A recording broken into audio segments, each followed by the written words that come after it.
Hello, thank you for the introduction, Genghis. I'm going to ask the question, how open is open data, really?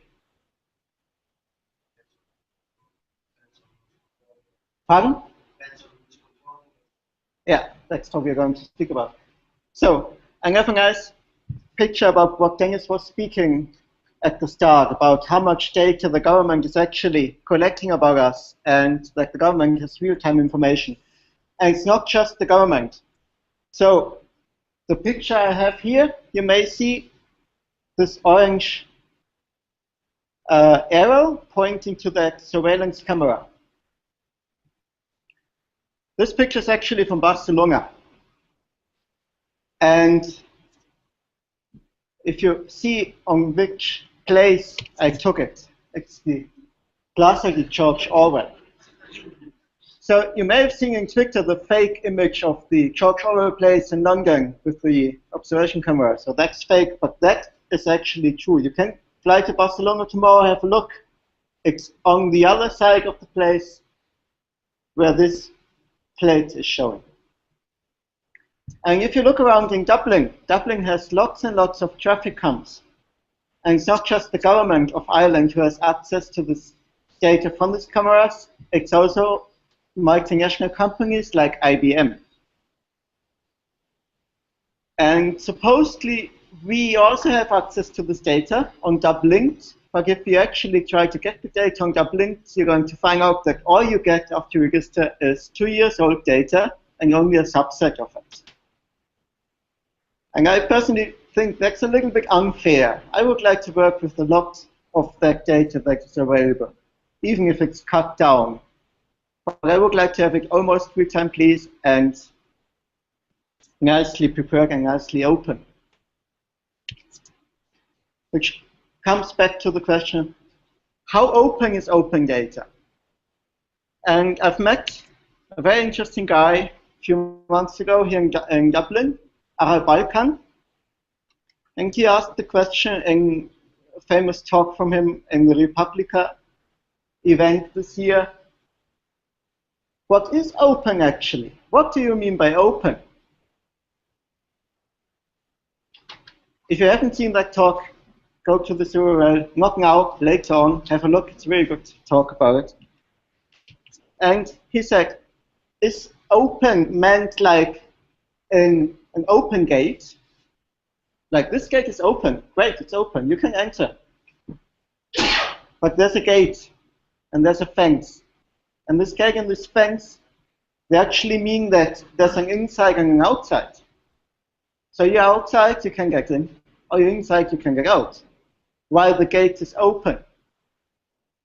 But it also means that someone is deciding upon whether this gate is open or closed. So there's a hierarchy. Someone is higher than you, someone with the power to close this gate and to open this gate, if you want. And of course, it also means that this gate can be closed. So now it's open, maybe in 10 minutes time you come back, it's closed, who knows? Maybe tomorrow it's closed, maybe it's never again getting to be open again. So if you understand open and open data like an open gate, it means you have an inside, you have an outside, you have a hierarchy, someone takes the decisions to open or close, and the gate may be closed tomorrow. The other alternative is open as in an open field. And if you look at that, that's great. That's an open field.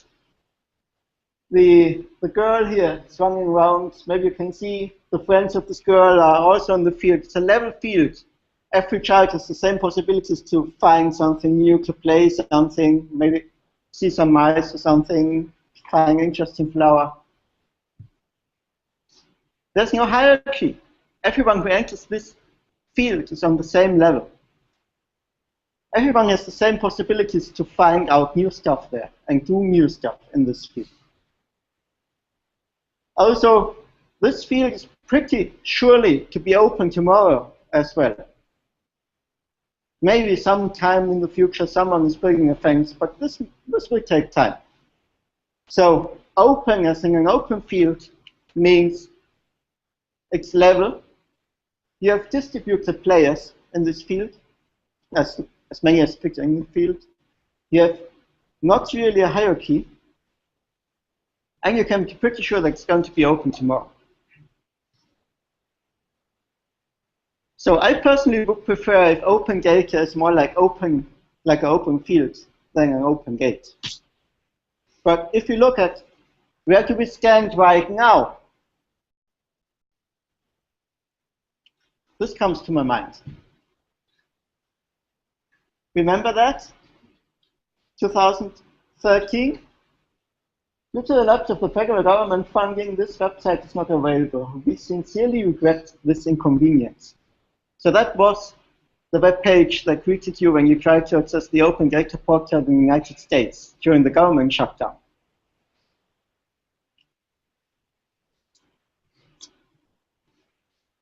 And this is how people reacted. Want to access ocean data from integrated ocean observation system? Too bad. Looking to access some of the science done by the Office of Oceanic and Atmospheric Research? Nice try.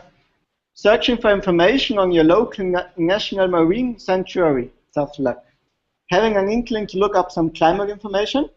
Maybe you're providing a climate service, so you have a web ad or a mobile phone ad that provides your customers some climate information? Well, unfortunately, it's not gonna happen. So, what you see from that example is that today's open data portals are centralized. You have one data portal, and if that data portal goes down, bad luck for you if you didn't get a copy of the data. And also, data access is a privilege that can be withdrawn anytime. If they decide that they don't want to open the data portal again because there's no government funding, well, it's gone. Too bad for you. And maybe you noticed what happened this year in Canada. This is what happened. They had a nice data set about a gun registry. And they decided to take it down. And they not only decided to take down the registry or not register guns anymore, they decided to destroy the data in the past. So deleted an important archive. Imagine that data is on an open data portal. You're depending on it. And tomorrow it's gone. And it's not simply that the access for the future is gone. It's the historic data is also gone. So today's open data portal are not only centralized and data access is a privilege, it's also that data that's here today may be gone tomorrow. And if you really depend on it because you're doing research or you're just interested citizen or you want to build a business model out of it, you're really going to have a problem with today's open data, because open data today, it's open as a gate, and the gate can be closed. It's not open as a field. So just to give you a diagram, because I really love diagrams, and I really think people understand better if I show it in a diagram. This is the day today. We have an open data portal, and we have clients who get data from it. And if the open data portal goes down, the clients get no data anymore. The clients cannot work anymore. Is this really what we want to do? So maybe it's better if we move to a distributed system. And I thought maybe have a look at the World Wide Web. I could put in here, instead of World Wide Web, blockchain or Bitcoin, which is also a distributed system. So that's the World Wide Web of documents pointing to each other. And if one node goes down, well, tough luck for you if you depend on that, but the rest still works. And there's a famous quote from Tim Berners-Lee that he wants to go from the web of documents to the web of data.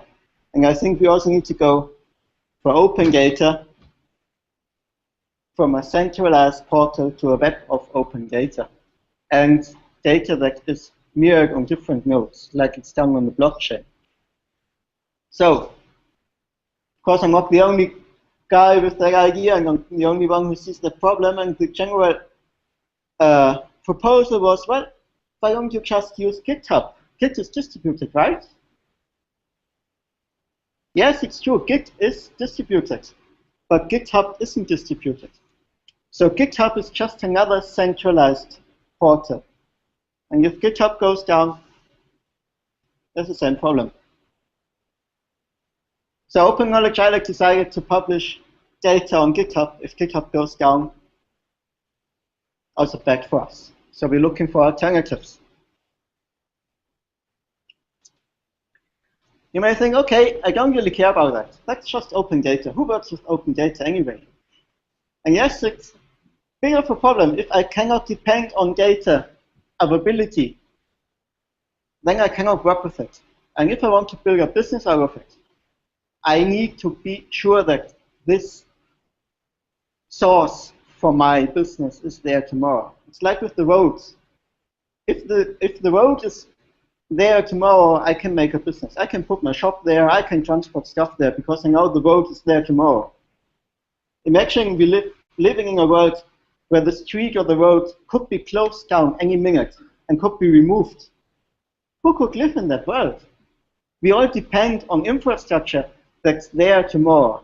We all depend on electric current that's there tomorrow. We all depend on the internet that's going to be there tomorrow. We all depend on streets to be there tomorrow. We all depend on bridges to be there tomorrow. And I think we need to move to a level of open data that's not just like an open gate that can be closed down tomorrow. We need to move to a level of open data where we can be sure that it's going to be there tomorrow and not be closed down tomorrow. So, I would like to finish with a quote. I want data to be open like a field, no hierarchies. Data that is open today should be open tomorrow. And you can quote me for that quote if you want. Thank you very much.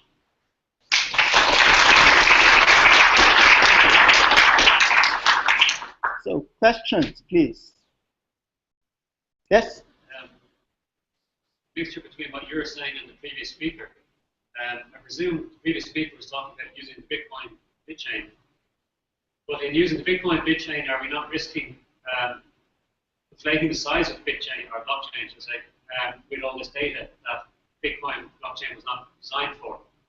Should we be using an alternative blockchain that is not built for Bitcoin, but is built specifically for authenticating data? And if so, has this been considered or has it been done? Have people tried this?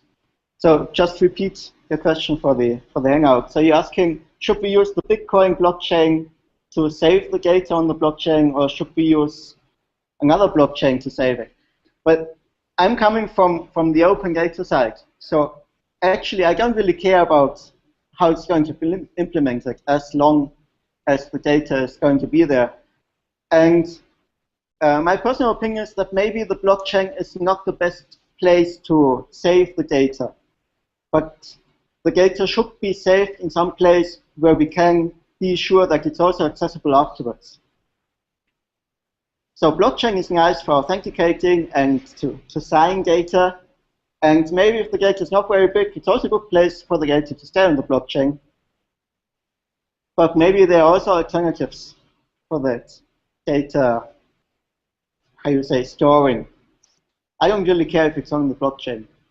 I think blockchain would be a nice, interesting technique to use it. Yeah, right. And any industries build a separate blockchain. They're seeing it's like there will be multiplied, and there will be like 4 cars, many of them. It's different from Ethereum. It has nothing to do with Bitcoin blockchain.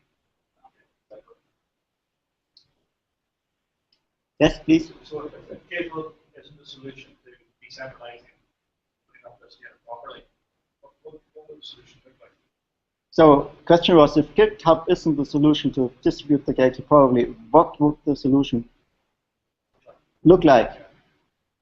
In my opinion, it should look like very much like the Bitcoin network. So you have a copy of the data you're interested in on every node. So if one node goes down, the system still works. And like the publisher, the open data portal of the government, for example, or everyone who wants to publish open data, I don't care if it's the government. For me, IBM can publish open data. It's fine. You can publish open data. That's perfectly fine with me. You would just be another node. And the data you publish can be copied by other nodes. So if you decide to switch off your computer, the data is still there. Pardon? Like BitTorrent. Yes, similar like BitTorrent. I've seen that people were putting the BitTorrent protocol into Git. So you could actually use BitTorrent as repository for Git. Maybe that's a way to get out of it. There is a project where I suppose what you're describing is being used, but it's largely being used in what's known as the darknet or the greynet. I'd like to name the project, but the concept behind it is that everything that's put into this network is shared equally among the network. Like the investment. Sorry? Is that IPFS? No, it's not. It's free subsidy. It's FreeNet. You can see the logo on it as it is there. Yeah, FreeNet. Storage A as well. Distributed network storage. The reason I'm thinking of this one is because it's kind of, I suppose one of the reasons why people trust Tor is Tor is tried and tested. It's been hammered plenty of times by the NSA to get into it. This other one, which I'm trying to find now, is similar, but I suppose if everyone joins it, and I want to put a video up onto this network, video doesn't just stay on my hard drive. A portion of it is shared in your hard drive, and your hard drive, and your hard drive, and none of us know who has which portion. So it's down to deniability, and if any one of those nodes goes down, well, there's still the same portions as being shared around. The only thing is that whole design has been designed for darknet for privacy. And I'm wondering, is this something we could do more on the wider web without the need for having a darknet?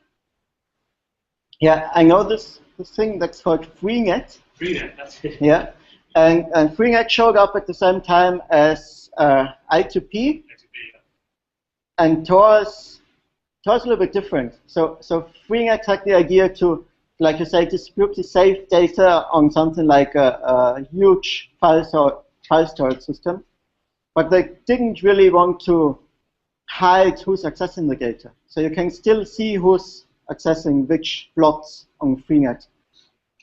I2P also tries to hide who's accessing stuff, but they don't really go into this distributed storage system. And Tor, actually, the basic idea of Tor was to hide web surfing.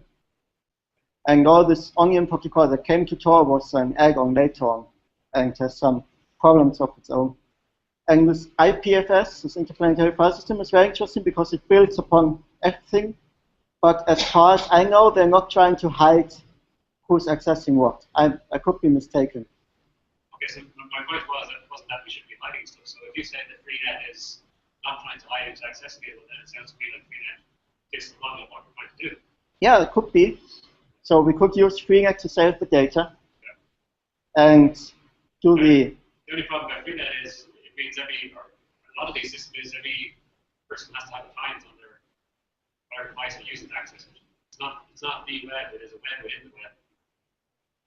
Yeah. So you're saying the problem of FreeNet is like everyone needs to have a software client for it? Yes, everyone has to have FreeNet clients as far as access to FreeNet network. So which then presents a problem with it being completely open. I mean, it's okay if you have to set something up. I mean, I use Tor a lot, but actually for FreeNet, difficult to set up. So if you're an average person, similar problems why people don't use PGP. PGP is difficult to use. That's the simple reason. Yeah, so the problem is that FreeNet is very difficult to set up, while Tor is easier to set up. I think what you are touching upon here is a problem of money that's spent, because there's a lot of money going into Tor. I know I was looking up the numbers recently, and I think it's like $2 million that went into Tor over the last 10 years or something, while FreeNet basically is an academic project still, and the money they get, I don't know, I think it was FreeNet who got like 5 Bitcoins or something? I think my point was that well, I think the model what Freenet is trying to do, the fact that you have to have a client access it, presents a problem to it, and we should be looking at a similar model to Freenet, but something that is built into the web itself. So something that there's a focus group at the W3C for this to be a new protocol within the web, so it's a part of the web standards, rather than having to have a separate protocol or a separate client to access it. So finding a way to distribute data evenly among all users of the web, but something that's built into the web standards. Yeah, so just to repeat, so you're saying that we should focus on something from the W3C group because they're building on a distributed web protocol, and like it would be better to have something that's easy accessible for everyone and not doesn't require a specialized software install. So I'm completely agreeing with you on that. The best thing would be something that's commonly available and easy to install and or doesn't really need installation anyway. Sorry, the W3C building distributed protocol, or it's just a client-based access? I'm not saying that they are, but I'm saying that something like Freenet presents much of the architecture of what we're trying to achieve there, a distributed system of open data. But the problem with Freenet is it's a web within a web. Everyone has to have a client to access it. So you want something similar to Freenet where it's distributed data, except the way of accessing it is through the web itself, not through the client of the web. So you really need to have a certain group of stakeholders interested in something like this to put a proposal to W3C to say, look, we're going to design a protocol here to allow for distributed data that's built into the web itself. And I mean, like anything that happens in the web, all standards are designed this way. You know, some of the protocol that comes into W3C is discussed. We decide whether we'll accept it or not, and then it's in the web. There's a lot of, I mean, there's plenty of similar systems out there that solve some of this problem, but they're often designed around being hidden. They're designed around protecting people's privacy, and in order to do that, it's provide a gateway to a gateway. You know, where you want to have distributed data, but you don't necessarily want to have gates as you explained at the beginning. You want it to be configurable. That's a good thing about it. So, yeah, thanks a lot.